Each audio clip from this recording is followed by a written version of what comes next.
Good morning, everybody. For the past month, I've been treating the Yamaha Tracer 9 2025 as my daily rider.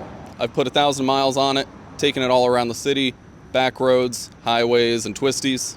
I've been thinking about, is that $4,000 price drop from the previous year worth it if you remove a lot of the electronic aids that riders had come to see as standard as part of this bike?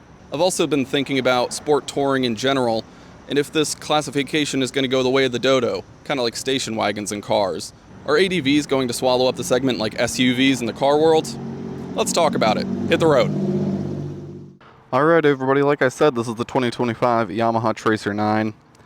It shares the same CP3 engine as the MT-09, the R9, and the XSR 900, I believe, or XRS 900, whatever. Produces about 115 horsepower.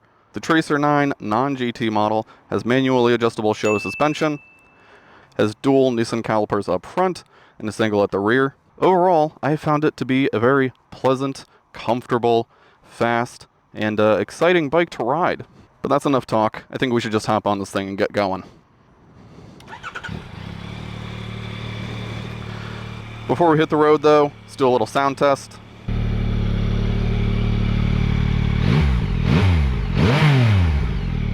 A very nice little bark from the CP3. To me, this engine's exhaust note just has a really racy sound to it that I quite enjoy.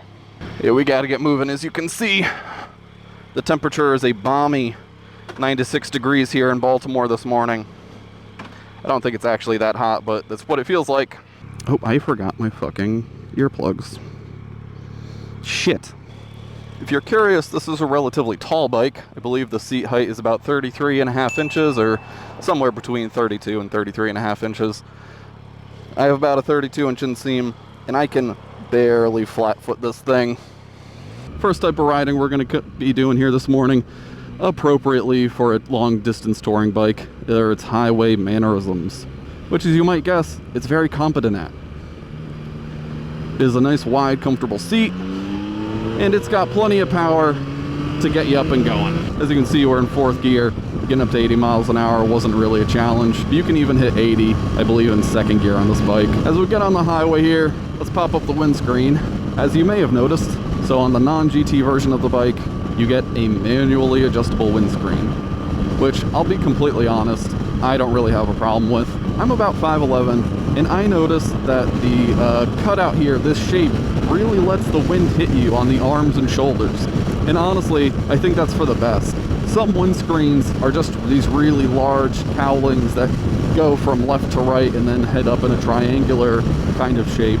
But I think this one is great for that kind of hot weather touring because it lets a lot of wind hit your chest and your arms, but not too much. I don't feel like I'm being blown off the bike here, but I'm getting a very nice, refreshing breeze on this mid-80s morning here in Baltimore. I'd say the suspension on the bike handles any bumps and kind of divots in the road, especially going over these connections in the bridge, as you can see, very comfortably. Like I said, when I was getting onto the highway, it's got enough get up to go to really get you out of any situation. I mean, I'm in sixth gear now, but if I wanted to, I could easily pop down to fifth and get cruising pretty quickly.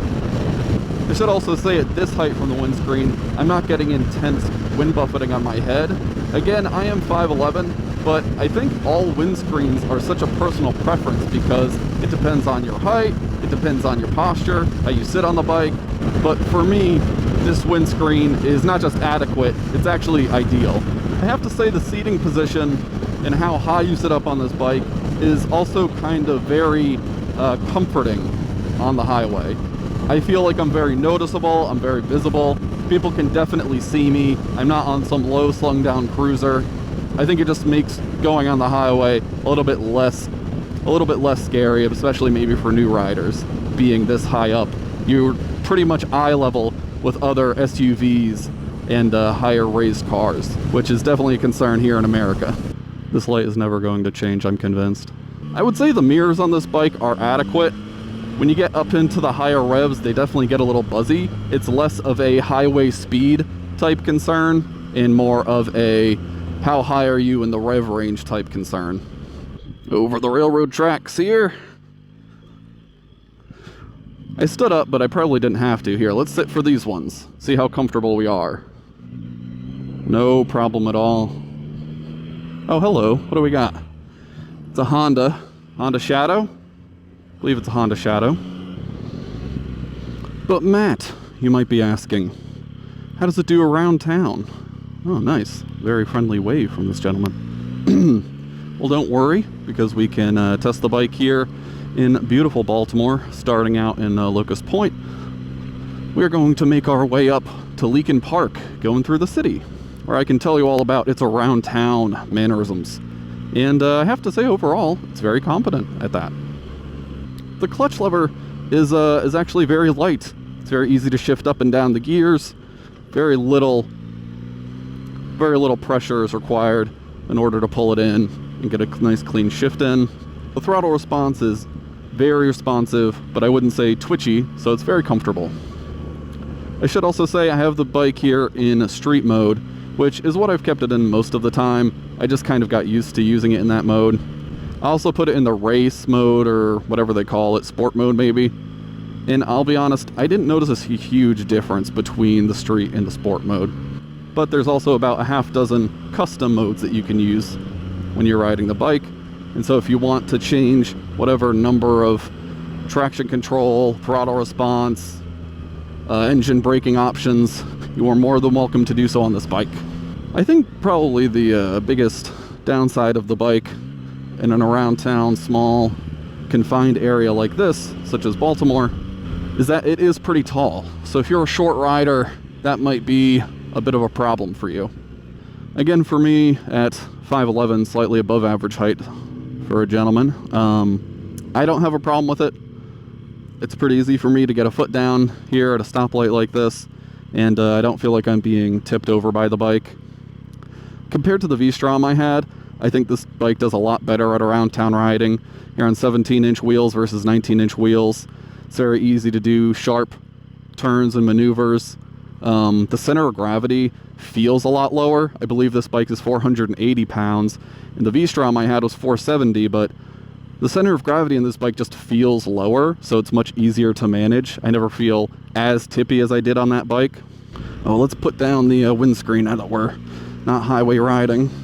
Now, it being a sport touring bike and not an adventure bike, I think is also one of its benefits if you are going to be going in and out of urban areas or places where you're stopping a lot.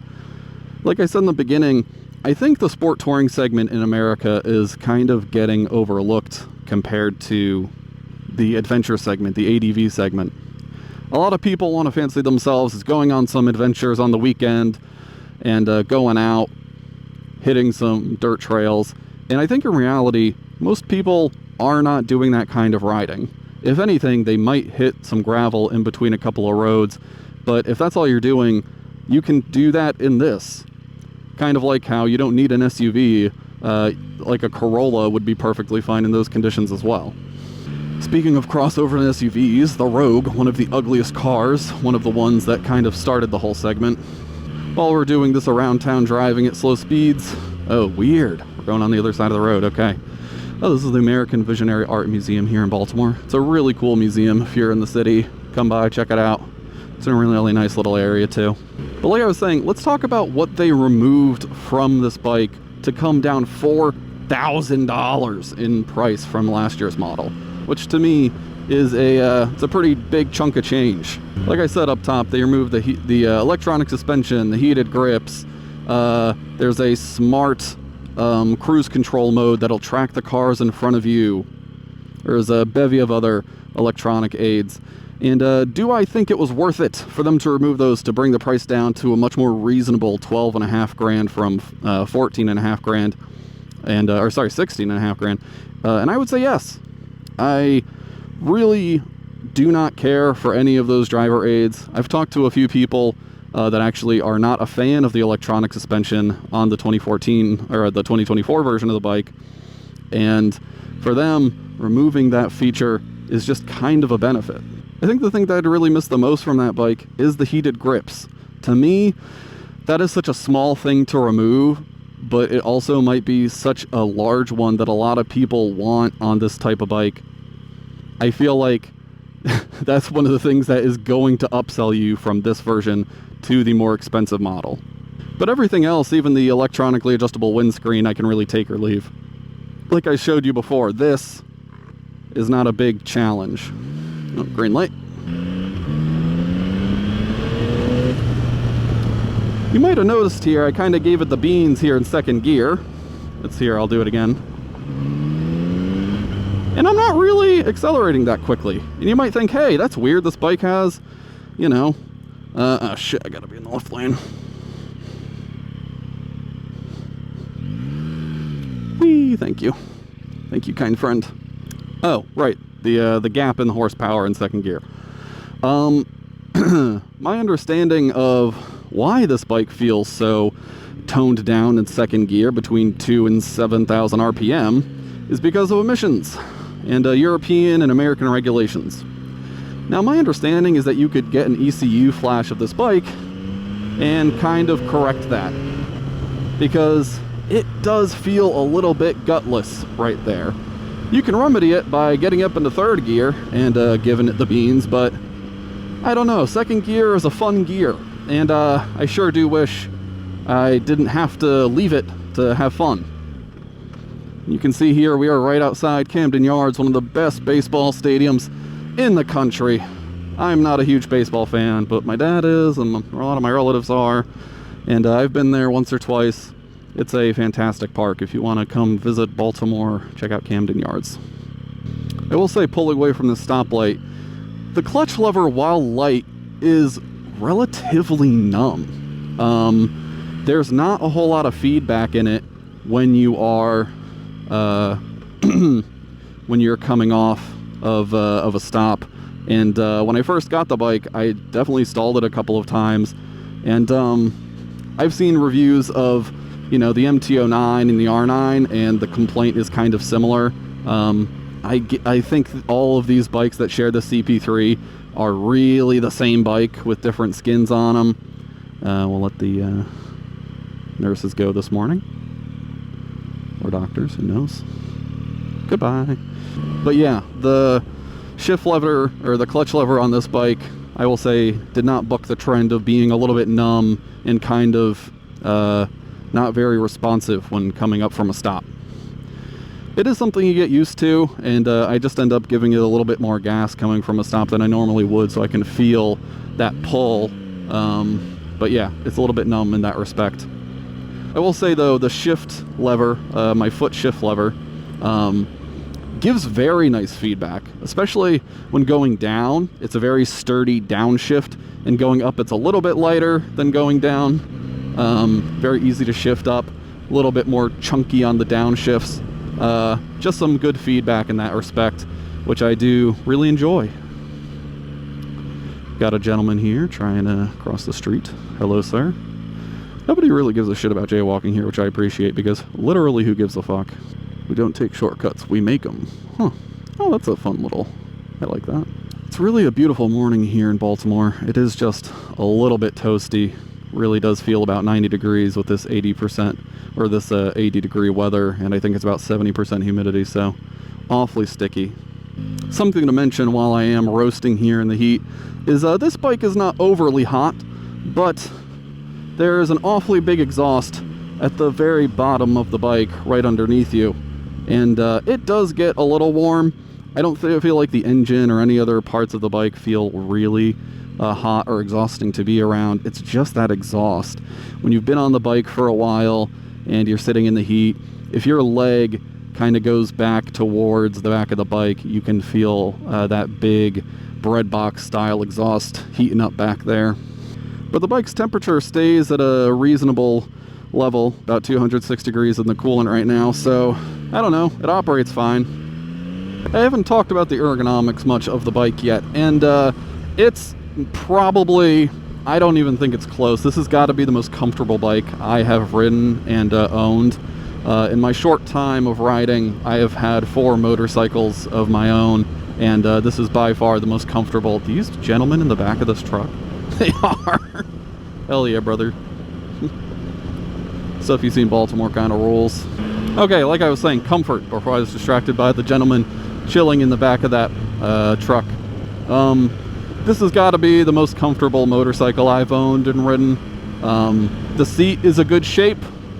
Your leg is at, you know, pretty close to a 90-degree angle, but not quite there. Again, I'm 5'11", 32-inch inseam. And you can sit up straight if you want. You could sit bolt straight. You could curve your back a little bit and lean in. You have really nice, comfortable, wide set handlebars here. And I think you'd have a hard time becoming uncomfortable on this bike. I am someone who comfort is paramount. It is absolutely one of the most important things for me now when I'm purchasing a motorcycle. And this bike has comfort in spades. Dude, I know. I was so fucking... I was like, Jesus Christ. Literally, I was like, are you kidding me? I didn't even think I was going that slow. I was like, fuck me. Have a good morning. Oh my goodness. Alright, maybe I'll play the audio there, but that was the funniest thing I've ever encountered. I came up to a light that suddenly turned red, and I pulled into the right lane, and I stalled the bike. I didn't grab the clutch in time, and boy howdy, it was embarrassing. And the gentleman comes up to me at the next light and says, "How you gonna cut off like that?" Shit, dude, I don't know, man. I will say, aesthetically, I like how this bike looks. I haven't talked about the aesthetics of the bikes, and it's all in the eye of the beholder, right, folks? But I really like how this bike looks. It has kind of a crazy light array under the front side of the bike. And if you're not into that, I don't really begrudge you at all. But I don't really find it offensive, especially because when you look at the bike from the side, I think it still looks really cool. And I also kind of particularly do like how the headlights look on this year's model. On previous years, they had a little bit more of that buggish look, and now they just kind of have this LED strip, which to me looks almost more like a bird's eyes or something. I don't know how else to describe it, but, you know, it kind of looks like a stylized bird kind of coming at speed. Kind of like dive bombing out of the air or something, you know? And I really think it looks sharp, so I am actually glad that I got this year's version of the bike over last year's, because I just like how the headlamps up top look. I will also say the kind of imposing lighting array down bottom, I think, really draws attention to you when you are riding in inclement weather. I think you're more visible to oncoming traffic, so that's good. At least I think that helps you out. Alright, perfect. We just got a green light, but I haven't really talked about the dash on this bike at all. This is the display that I like compared to the other displays that this bike comes with. Here, let's see if we can... Here we go. Let's go through the themes. Theme 1, very basic. I feel like this is if you're going to track day this bike, this is the theme you go with, but I don't really think anyone's taking this bike on a track day. Theme 2, this is the default theme of the bike. I don't really get the point of a theme where a large portion of the screen is literally just showing me the motorcycle. I think it's for like warnings and stuff like that. It'll show you like where on the bike the issue is, but it just, to me, that's absurd. I think that's a really silly use of screen. I just don't get it. And the last theme, which I think is the one that everyone probably should use, is this one. It just has a reasonable amount of information that you can take advantage of. Alright, so we have now entered Leakin Park, which, if you remember that podcast serial, was the location where somebody was found murdered. But if you didn't listen to that podcast, forget about that. This is just a really nice twisty road in the middle of Baltimore, where you forget that you're in a city, and you can kinda enjoy some nice twisty back mountain road riding. That's right, I'm in Baltimore right now, and look at this road. It's a fantastic little road. And how does this bike handle twisty back roads, you might be asking? Well, great. It's fantastic. I'm sure it's not as nimble as the MT-09 or the R9, but for my money, this is much better than any other ADV bike that you would like to take on these type of roads. And I know it's not an ADV bike, but again, I'm just saying, hey, if you're an ADV person, consider a sport touring bike. But I have to say, oh, hello, almost cut me off there. But I have to say, this bike is just really good at this kind of thing. But yeah, I've taken this bike, not just here, obviously, but I've taken it out to Western Maryland and into a bunch of the twisty roads near the Appalachians in the Catoctin Mountain area. And boy howdy, I just gotta say, it's an absolute peach on this type of road. Feels very, very planted. I have no complaints regarding its twisty road capabilities. I'm obviously not going to be able to push the bike as hard as you might want me to on this type of road, but trust me when I say it's very good at this. The V-Strom that I had, sometimes I kind of felt that top heaviness and the bigger tires. I kind of felt it being uneasy, but the suspension that this bike is on, I feel very planted. I don't feel, unsure of how I'm going to enter and exit a corner. I kind of know exactly what my game plan is. And yeah, it's very reassuring. All right, so let's pull up here in this not planned location and wrap up our thoughts on the 2025 Yamaha Tracer 9. Overall, I'd say it's a very complete package. You have enough power to do any kind of riding you want. You have a very solid suspension underneath you that is comfortable. I haven't touched any of the suspension, and in its default settings, I found it fantastic. It has a great passenger seat and well-placed passenger foot pegs. Comes with panniers, and I really think for my money, that $4,000 that you save is well worth it. But folks, let me know your thoughts. Again, are you as worried as I am about sport touring bikes kind of going the way of the dodo? Am I overreacting and with my comparison between ADVs and SUVs? And would you spend the extra $4,000 to have all the features from the GT from last year's bike? I do also want to point out, I have not seen any listings of the Tracer 9 GT here in North America for the 2025 year model year. They might have just made that estimation, hey, people want a cheaper bike, they don't need all these features, and that's the compromise they made, and we're not getting it here, because I genuinely haven't seen one listed. It's all been the base model bikes. So, and maybe in North America we don't even have a choice. This is just what you get now. I'm not quite sure, to be honest. But if you found this review helpful, please like and subscribe, comment, let me know how I did. This is one of my first motorcycle reviews, and I'm trying to get better. I'm going to be trying to do more test rides and testing out different kinds of bikes. But I hope you guys enjoyed this. Until next time, peace, keep 2 wheels down, and ride safe.